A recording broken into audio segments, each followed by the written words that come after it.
might as well just start it here. I mean, welcome back to the YeahAlright Podcast, episode 56. Damn.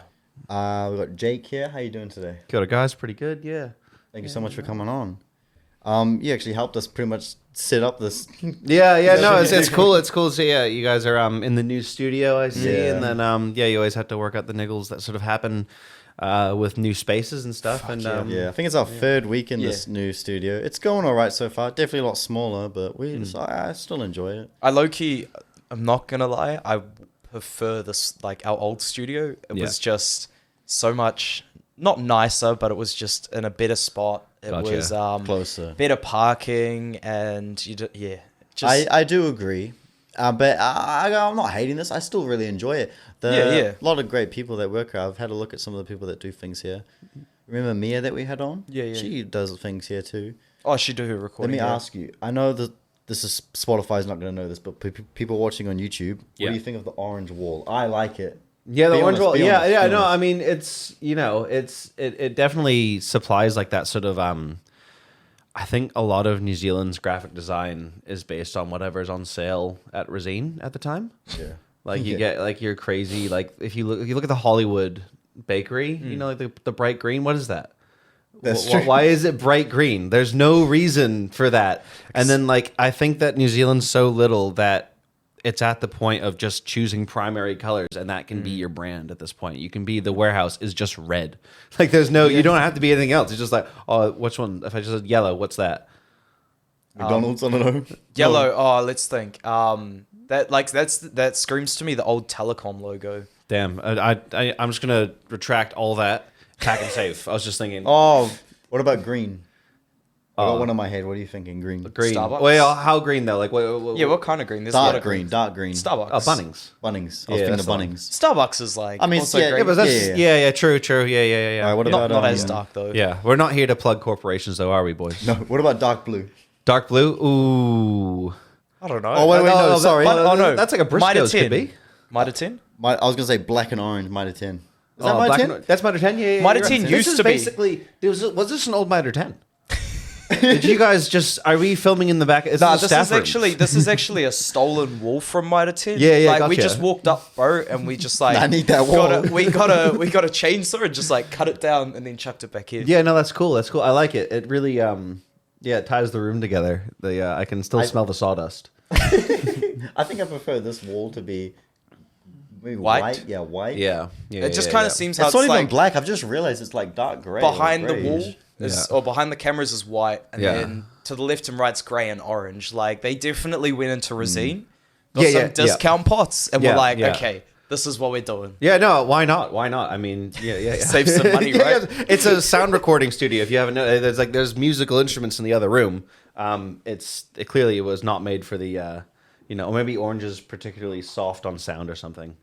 It's You'd good hope for- so. Yeah. You can also, if you guys turn up your audio really loud, you can hear the Chinese hot pot downstairs. They got their speaker blaring. I might actually hit that up. Apparently, it is good. Yeah, you can hear. You can. They might not be able to hear it, but you can hear them right now downstairs. Yeah, 100%. Yeah. I don't know how Just we give can. them a- Yeah. Get kicked out of the space, man. Yeah. And I'll talk about colors. Yeah. Sorry. Simple question. Who are you? What do you do? So Jake, as I said before, so I'm a full-time camera op. Basically a kid that was addicted to watching television, and then to the point of saying, oh, I can't picture myself working anywhere else. So yeah, I ended up working in television. What shows have you done? So I started off on a really cool show, actually. My first job was a PA for Marae DIY, if you ever remember that show. It's basically, familiar. yeah. Is that like a 5-minute short? No. am So I this thinking was of like a imagine Extreme Makeover House Edition. You remember that show? Like Yeah, move that bus. That, but it's real cool and cultural. So basically, I went to 7 different maraes and Renovated them. yeah, we did renovations, and it was really cool. I was just the runner though, so I was the kid that went out and went to Bunnings and did runs and got paint, Helped out and pretty much. And then that was really cool. I worked with a few cool dudes like Roy Tahoe and then Ricky Reinfeld, and they they just kind of took me under their wing in a way. Like they kind of gave me a go on a camera and stuff like that. Because again, I was just a PA. Like I was just fresh out of school. Most of the time, all you're doing is getting a few release forms signed and, driving talent back and forth between transport things. And then, so it's probably the coolest way to get an experience in New Zealand culture that is really like no other. I mean, every time you get to go onto a marae, it's like a special occasion. And the fact that I was this, 21-year-old American kid that was, suddenly went on to 7 different ones in a year. It's quite hard filming there. You got to... Yeah, well, so it was through Māori television, and there was definitely a lot of. It was definitely a process that had to be taken in a very careful way. I remember, again, I was very low down, so I wasn't around for a lot of the chats, but I know there was a lot of consent forms.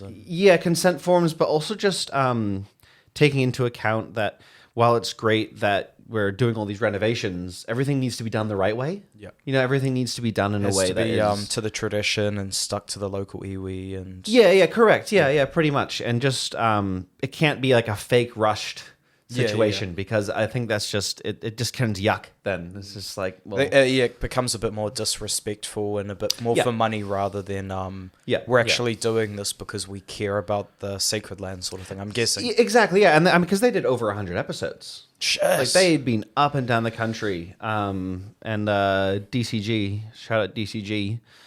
He's down in Tauranga. He's like this older dude that he's been to, again, over 100 of maraes, and he's just like this crack up Pakeha landscaper that's just like, and he just walked into the room and like, obviously, I'm sure the first few seasons were probably a bit harder just to get people to trust him and stuff. But by the end of it, I think that it was actually probably one of the most emotional days was the last shoot we did with him. And he was just moving on basically from the series, kind of retiring, stepping back from camera and things like that. Okay. But it was just, it was amazing seeing how much he, got amongst the community and the culture. It was just probably the most beautiful way to be introduced to the New Zealand film and television world, I think. And then after that, I moved on to a kids show called Kia Kids News. Oh, yep, I know that one. Yeah. That's on, I think, is it TV1 every now and then? Yeah. So it's on TVNZ. That's on the Herald, and then I think it's also on Sky Open. Was Prime now Sky Open? Yeah, it's Sky Open. So Kia Kids News just recently did an interview on Charlie.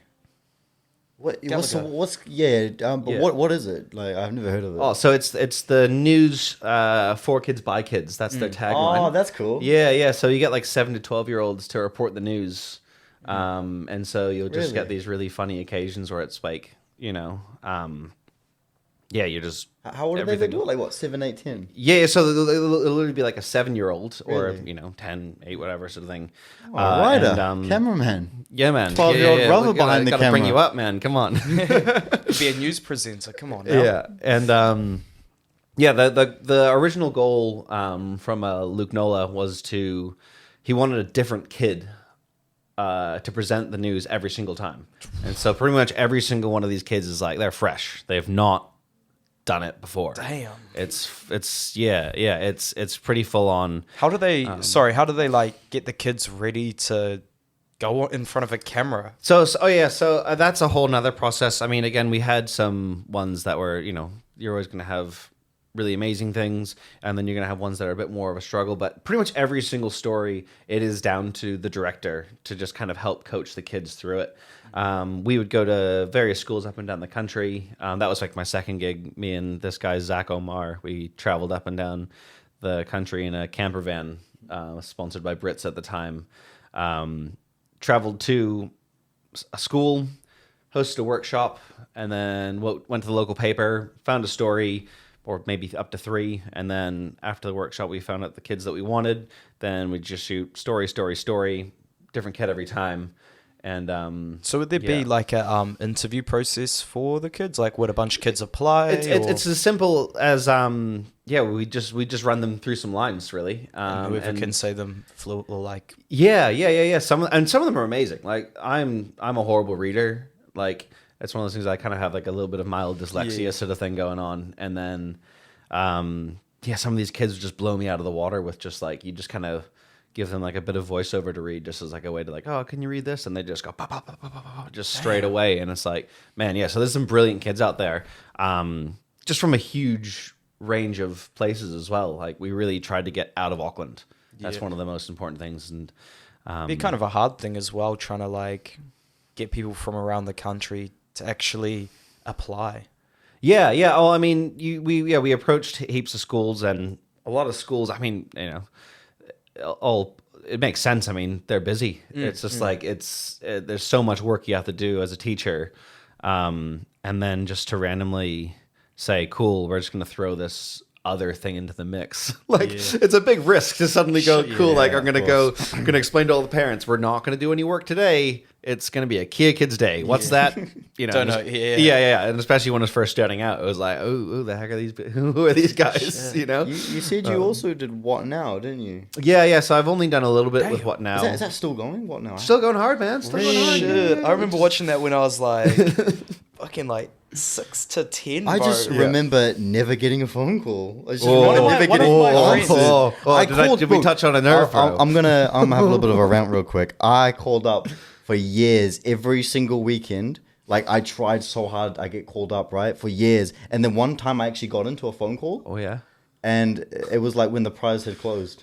Ooh. So they were just saying they answered to say sorry. Yeah. So I tried to ring them. So I tried to ring them for years, every single week. You know how you ring them up and you try to get into a prize, but it just sends you to like a voicemail, you couldn't get in. You couldn't get in, but somebody actually answered the phone and they were looking for like a secret code that was throughout the episode, and I gave the secret code, and she was like, "Oh, sorry, we just closed." Yeah. Oh man, that's. But I'm sorry that happened to you. I remember one of my mates from primary school got on the show, and like I think like 3 or 4 weeks beforehand, she was like, "I got on like What Now and all this shit. Yeah. This is like the day you have to watch it." We're watching it. We're like, "What the hell? Like that's crazy." Yeah. Where is it still filmed here in Auckland? All over the place. Actually, so it's Whitebait Media. They're based down mostly in Christchurch.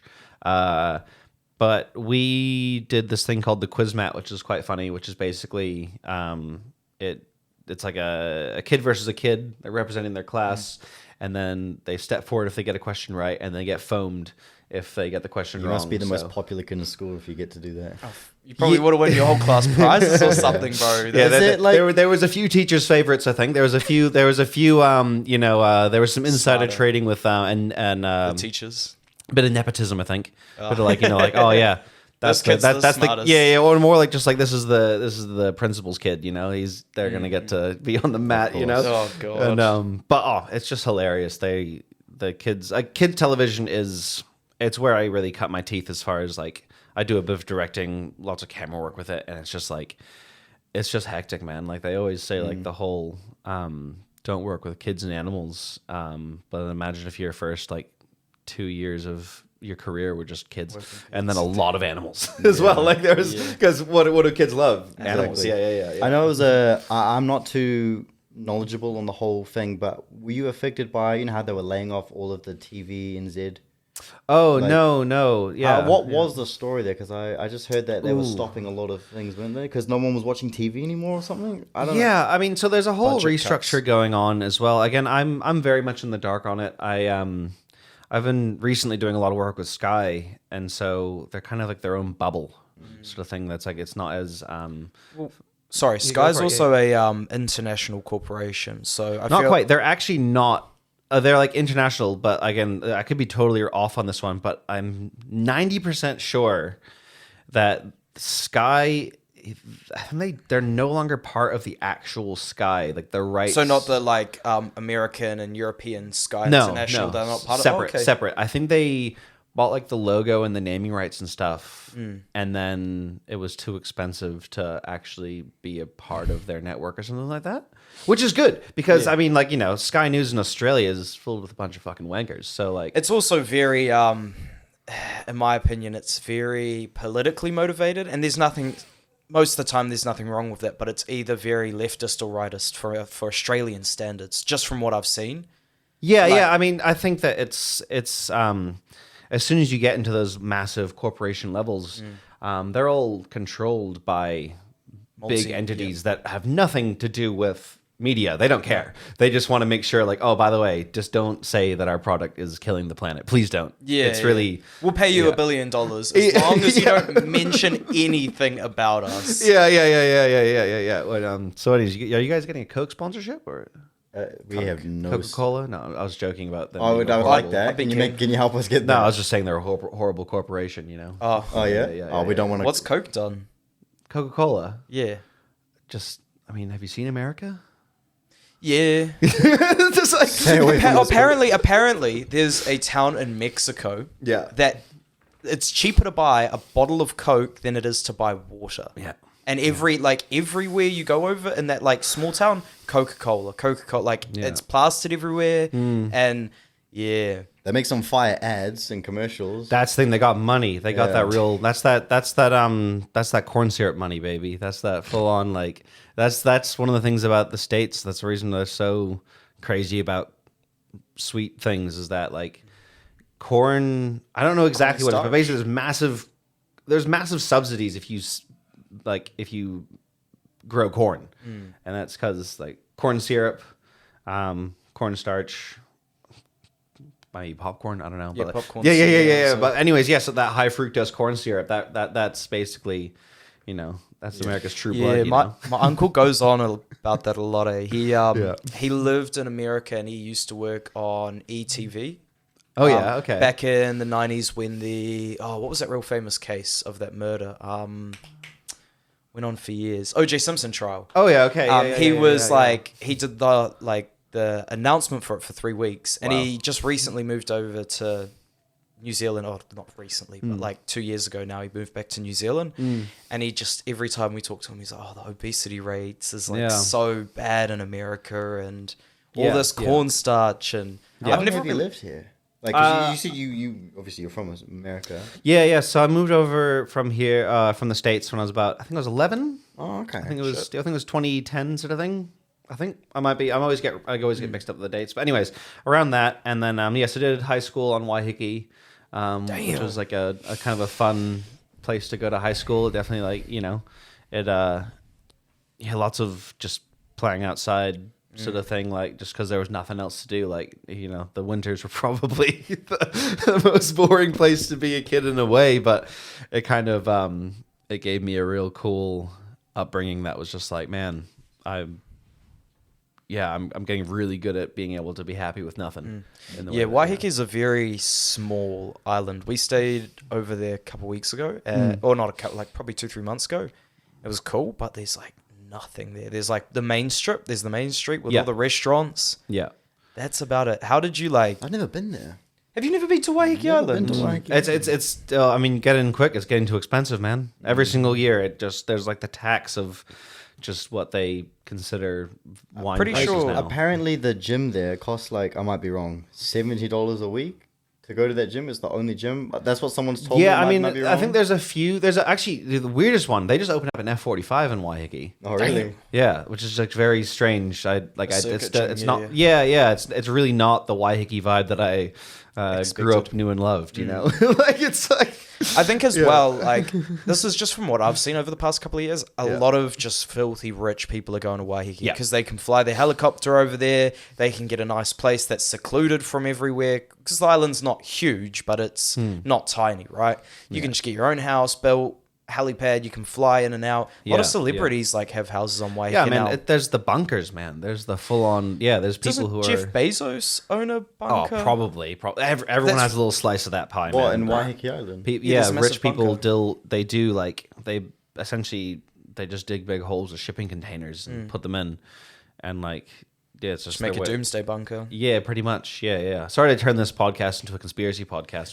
Bro. Between Coca-Cola and like the mega rich suddenly being like, yeah, man, we're gonna put it in these bunkers, you know. This is a wild, not conspiracy per se, but Jeff Bezos has bought a lot of farmland in the States. Oh yeah, and there's been a nuclear fallout map that has been like released. If they dropped nuclear warheads on all of the major cities in the US or around the world, there's these certain patches that will like die off. Oh yeah. And everywhere that Jeff Bezos has bought farmland is like outside of those zones. Gotcha. Right. Okay. And he's also bought like in other countries, like here in New Zealand, because if all the nuclear war happened overseas, like Europe and America and Canada, well, not Canada, but over that area, we pretty much wouldn't be affected here. We'd be pretty safe. Yeah. Actually, our landmass would be improved because there would be a lot less water in the ocean from all of the heat from the actual explosions. Would increase in landmass as like a country. Yeah, I mean, there's that side. I watched this. I cannot remember the name of the channel. It's Kurzadig or something. I can't remember exactly what it is. Anyways, they talked about how New Zealand's actually going to survive in a way that it's going to be. Because have you ever heard the term nuclear winter? Is that like pretty much an ice age? Yeah. So, and again, paraphrasing a YouTube video, I am not an expert. No idea. I've not. I think I topped year 12 physics and then stopped taking it. And I only topped it because I tried during the mid-year exams.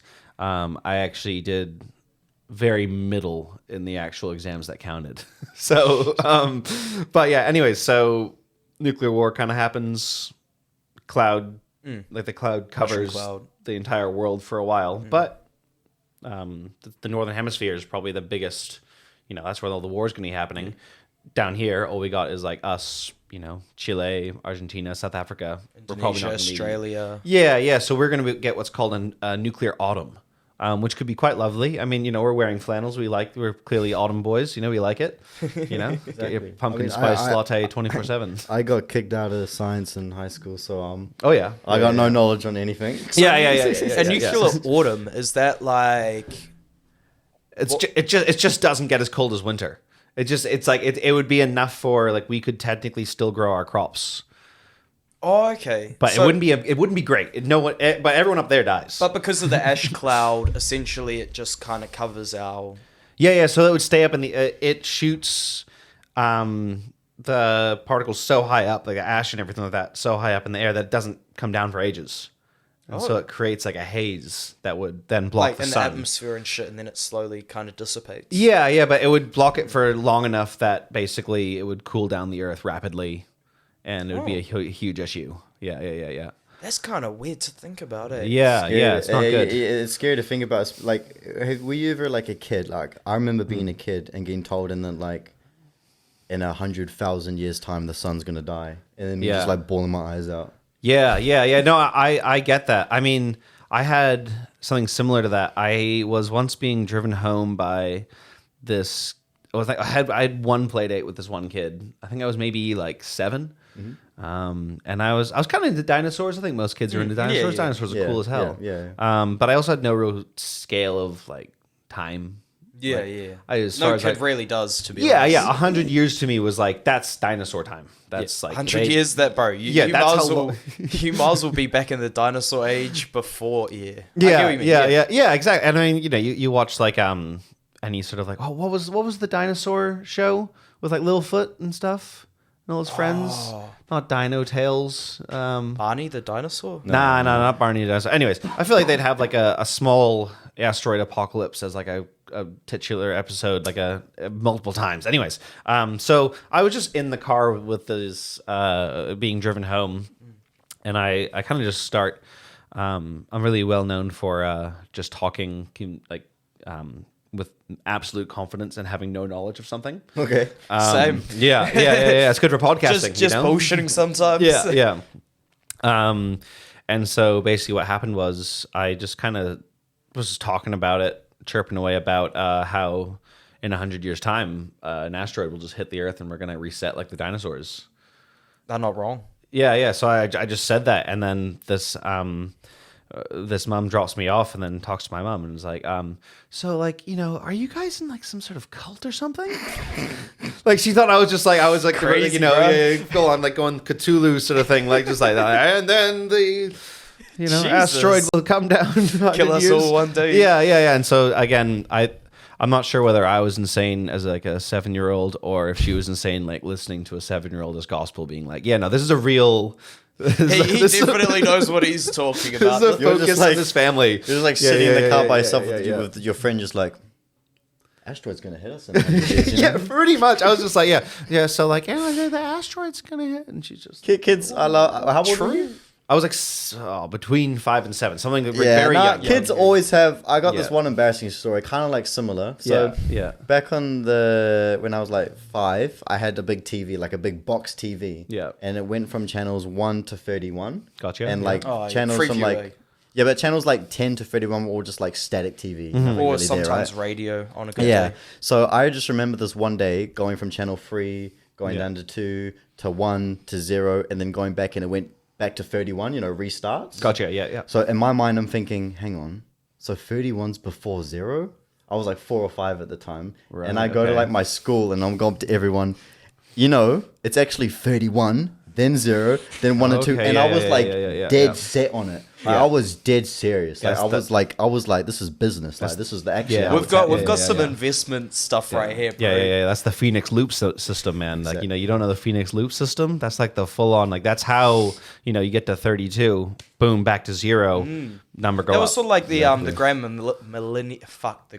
millennium, when they thought it was like the year 1999, they were like, damn. Oh, it's going to all reset. It's going to reset now. They were like, all the lap computers are just going to explode. Yeah. This is Phoenix at the age of like 5. Yeah. Damn, bro. Once we get to the year 31, it's going to go back to 0. God damn. The problem is we get to 2031. Yeah. Problem is, like, now we're at the point, though, like, it's crazy how much they thought that a computer shutdown would mess them up in the 90s. Where we're going to be at for us. Like, if we do, what if there is a number? And then we just suddenly, like, because we're way more, we send that self-checkout, just like being, You know that game 2048? Wild conspiracy here. Yeah. What if the world, like, ends at the year 2048? Yeah, and man. that game was trying to show us something. Yeah. You heard it here first. Yeah. We were onto it. I'm smart. Big what brain. about when everybody said that the whole world was going to end in 2012 and they made a whole movie about it? That was crazy. That was, I mean, how did that start? Probably just that was the Mayan calendar. That one. That was like they were reading this old Mayan calendar, and then like problem is like I don't actually know exactly what they read into it or how it all sort of came about, but I know that there's always like I think people kind of just, if they're wrong about something, they kind of just reset and go, we misread it. It's actually 100 years later. So like, they keep the idea like, no, it's gonna happen, but we just we misinterpreted the information, and so it'll be a non-stop cycle of like, no, trust me, your life will end. They also made another like end of the world film called San Francisco, didn't they? With the rock on it. San Andreas. San Andreas. I haven't seen San Andreas. No, it's a good movie. I like it. Yeah. It's all right, but it'd be better if it didn't have the rock in it. It's a very what's it called? Like A-list celebrity film.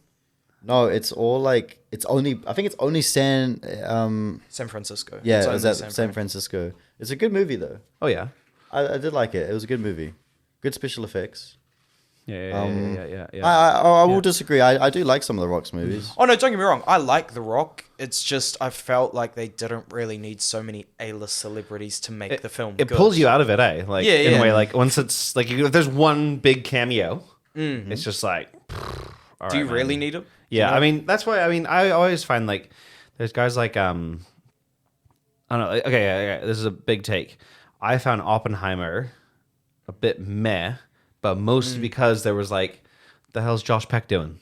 Like, what is this? Like I'm being like, at every moment, and like, why is Robert Downey Jr. in this? Yeah. Like this is a good role for someone who, I think that historical fiction can like have just like these people who are almost unknown. I mean, Cillian Murphy did awesome. Yeah, Cillian Murphy did an awesome job.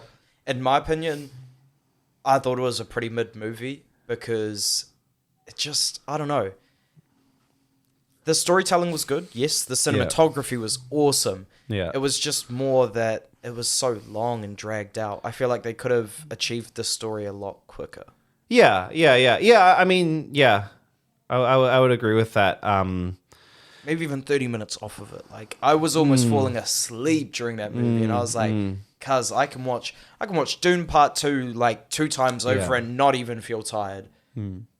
What was that face? Yeah, what was that? Did you not like Dune Part 2? I haven't seen Dune Part 2, but I will. Yeah. You need did you like to the first watch it. Dune? I haven't seen. Oh, I want to. Bruh. I want to. They're doing a double feature, a couple cinemas. Oh, okay, yeah. That's a big swing. Because I'm gonna say like I liked the film, but I'm just gonna say like I don't think I can watch both of them at the same time. If you're watching the double feature, like man, you got 6 hours. Put it this way. I've done lots You of got double 6 features hours? before. I Yeah. did it Fuck in yeah. Infinity War, an in-game double feature. I think at the start of this year. Yeah. I want to quickly go back to what you're saying about. yeah. No. Yeah. Like Yeah. there's one thing. You know the new Garfield movie. I tried to new see. Garfield movie? Yeah, Yeah, so this is the new Garfield movie? I try to see every single movie that comes out. So my next Apart one from is to Dune see Part 2. Okay, see. So I got to see those and a couple others, but I'm going to see Garfield next. But Yeah. Garfield back in like the old TV shows has always been kind of like the same voice. Yeah. Okay. Yeah. Can you picture it like in the was old that- cartoons? I don't know. I can't remember his name, but do you kind I of remember. recognize Garfield's voice from like old cartoons? I'm gonna be honest with you. I was not a Garfield. Okay, no, fair enough. Connoisseur, but I know what you mean though. Like he's had the same voice. Yeah. And that guy could have voiced him in the movie, but they needed a big actor, so they got Chris Pratt. And I'm not saying he did a bad job. It sounds Yeah, like he did yeah. do a good job. Chris but Pratt it's kind was of what no they're longer saying. good once he got less fat. Yeah. Once he was skinny, he Comedic, lost. right? Like he lost everything. He's like, cool. he's you're a good Guardians- Star-Lord, though. Yeah? No? I think Guardians of the Galaxy is cool, but I loved Parks and Recreation. I haven't okay. seen it. but Yeah, see the way it's- that they did my boy Andy dirty when like Chris Pratt, like he got fit and all they went was like, so you just laid off beer, you just don't drink beer anymore. That was the only line of dialogue, which to be honest, awesome, hilarious, fuck, just like yeah. that's the greatest. But just like it just didn't have that same charm of like he'd still be an idiot, but it's like man, you're way too in shape. No idiot can get accidentally as in shape as you are in right now. I will say, I think he was the best person to do, the Lego movie, Emmett? Have you seen the Lego yeah. movie? I haven't. Did he do the voice for that? He did. He did good. What about, have you heard of him as Mario? No, okay. Again, we're getting into this weird world where just like I've been lacking on a lot of new films. Like, Have you seen Part 2 of Dune? Yeah. I've seen. Yeah, that was. Go for it. Yeah. Oh, what new films have you seen that have come out in the past 2 years? In the last 2 years, I went to see. Actually, I saw Better Oppenheimer, which was Asteroid City by. Yes, I saw that. That was so good. Yeah. It was so fun and quirky. It was hilarious. I love his style. Yeah, just Wes that Anderson, Wes yeah, Anderson. yeah. I've seen Fantastic Mr. Fox. You seen that? Yeah. Oh yeah. So- oh, I'm yeah, not yeah. gonna lie, I did slightly fall asleep in the middle of Asteroid City, but It's a long one. Yeah. I wouldn't even consider it. That's only 2:10, 2 hours 20 minutes. But still, I was just so tired, and I think I watched it on my birthday. Actually, I was slightly drunk, real tired, and I just closed my eyes, woke up. There was 10 minutes left in the film. I'm like, fuck. The slightly drunk cinema session. That's always a hard one. I always think it's gonna be fun. I always go they'll be serving booze at the stand, and I'll be, oh, this is so cool. I can get a bottle of wine or something like that, or maybe a few beers. And then I'm just like, oh, why did I do this? I just can't pay as much attention as I'd like to. I'm not Onto it. Yeah. Cool. Well, more just because when I'm drinking, I will probably want to be Talking getting and- merry and talking. Not just Sitting and watching. yeah, I mean, yeah, it is yeah. fun every now and then, but if it's a late night, you've had a lot going on, you've had a beer or two, you just kind of start to fade off or just lose concentration a lot because your mind's just not all there, right? Yeah, pretty much. But yeah, so to go back to the movie thing, as you were saying, I feel because it's actually it's a funny phenomena of whenever I tell people all right, cool, I'm in film and television, and then I went to film school and stuff like that. They always go oh, so what's your favorite movie? They really get into that whole world, and I'm just I'm actually not that good at. I never really. I'm not good at remembering, directors and all that sort of stuff. I never really got into that world of become a true movie connoisseur, if you will. But I mean, television's more my space that I'm kind of all the Netflix binging shows and all that sort of stuff. That's more my cup of tea. I just watched Ted Lasso for the first time. You guys ever watched that one? I've heard of it, but I haven't seen it before. Surprisingly good. I thought it was going to be the classic, very much American, comedy. Yeah. I think that they really approached a lot of social issues in some really cool ways. Yeah. I think that it didn't feel as forced as some of the, unfortunate sort of like just very cheap Netflix shows. And a lot of those streamers are kind of running into the issue of, hey man, it's like, we just don't make money anymore. Like they've been at a loss for so long and they're just running out of capital, Mm-hmm. Yeah, I find that a lot of movies that have come out recently are very, how do I say this? Some of them are cash grabs. I mean, well, what is the point of a movie? that's the issue we're in at the moment. We're no longer. A lot of movies were made because rich people just wanted to hang out with famous people.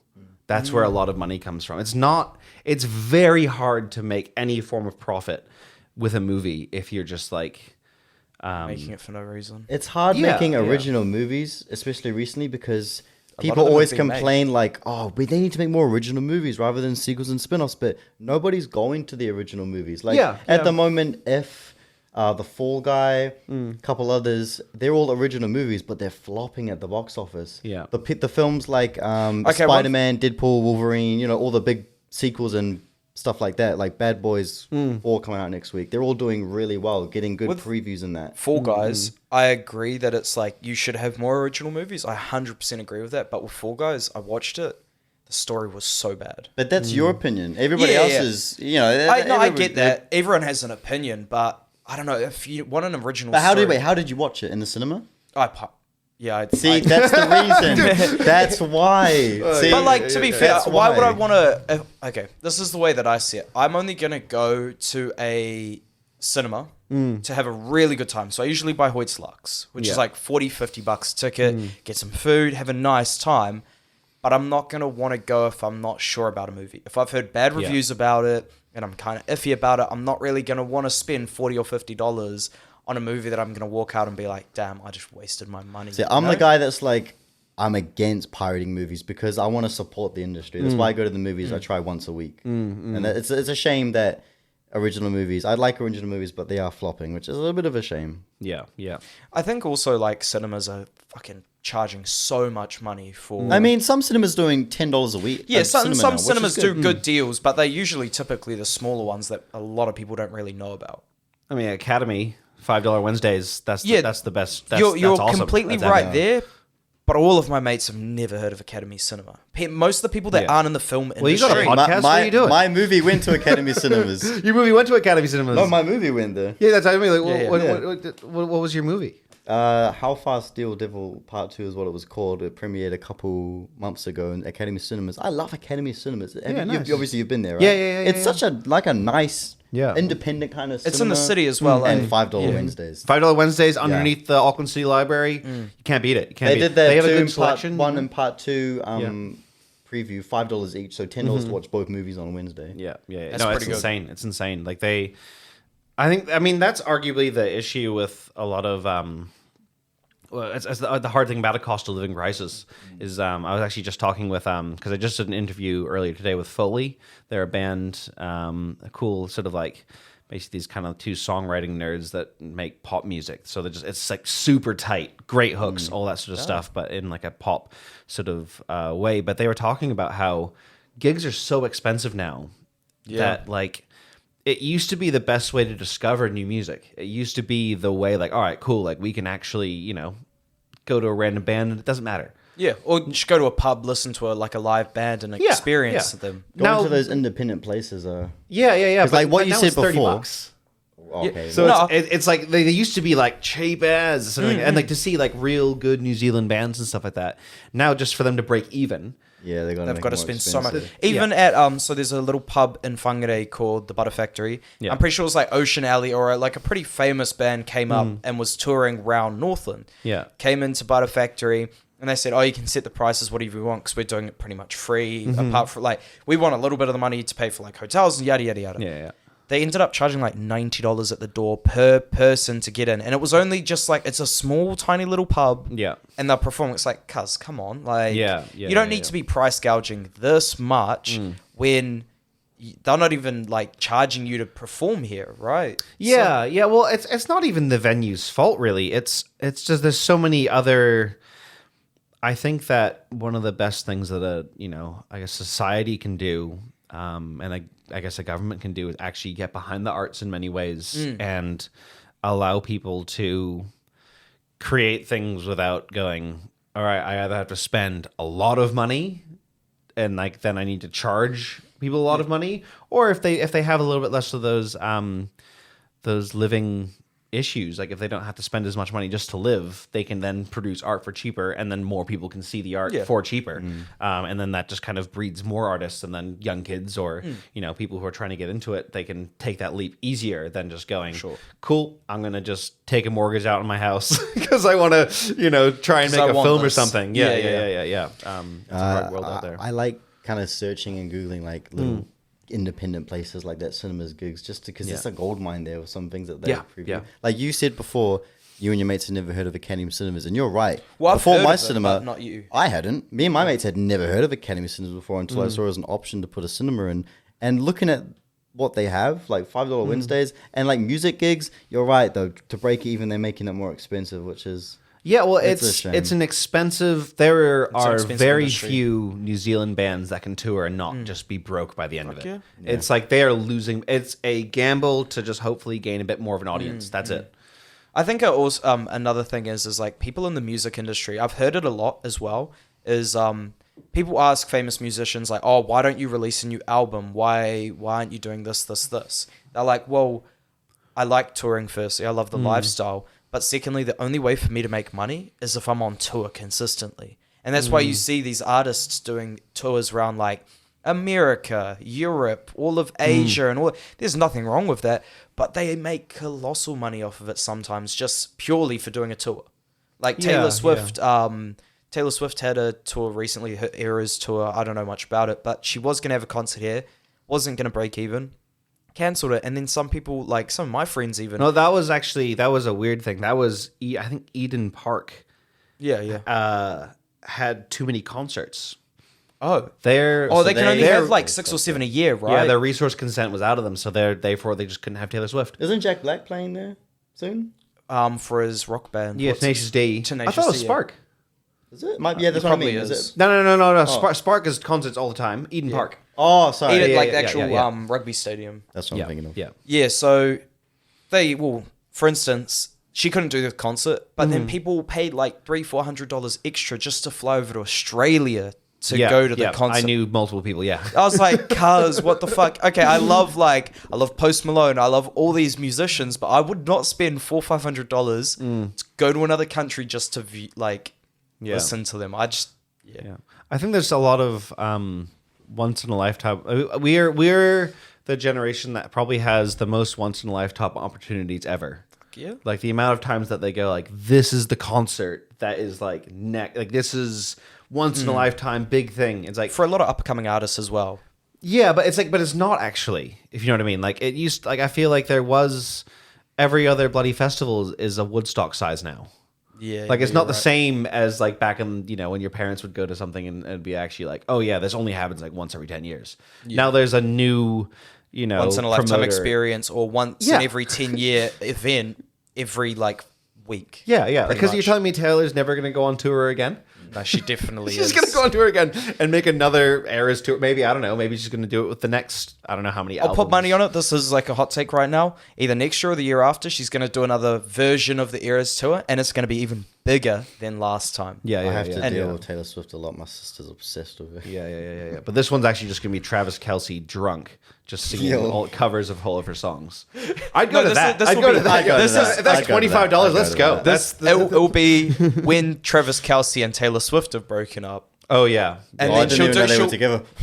There was this whole thing during the Super Bowl. Yeah, and they were like, oh, if Travis Kelce doesn't propose to Taylor Swift at the end of the game, this is gonna be it. And like I was watching it, I watched the Super Bowl just for the Super Bowl. On a other side note, Super Bowl takes so fucking long. It's like a 90-minute game that takes like 5 hours. Just play the fucking game and stop like taking a 10-minute break for every time you get hit or like the ball gets passed. Like, god damn. I think it's something like something ridiculous of like there's like about on average 12 minutes of ads time. No, time being played, like when the ball's actually in play in a football game. Like amongst the 90 minutes, there's like the time of like the huddle, putting down the ball. Yeah, and then like passing it back, and then then it's go, and then stop, and then it's time keeps on going on until it's out of bounds. Because this was my first ever Super Bowl watching, and I was like, okay, this is like cool experience. Pardon me, cool experience, awesome.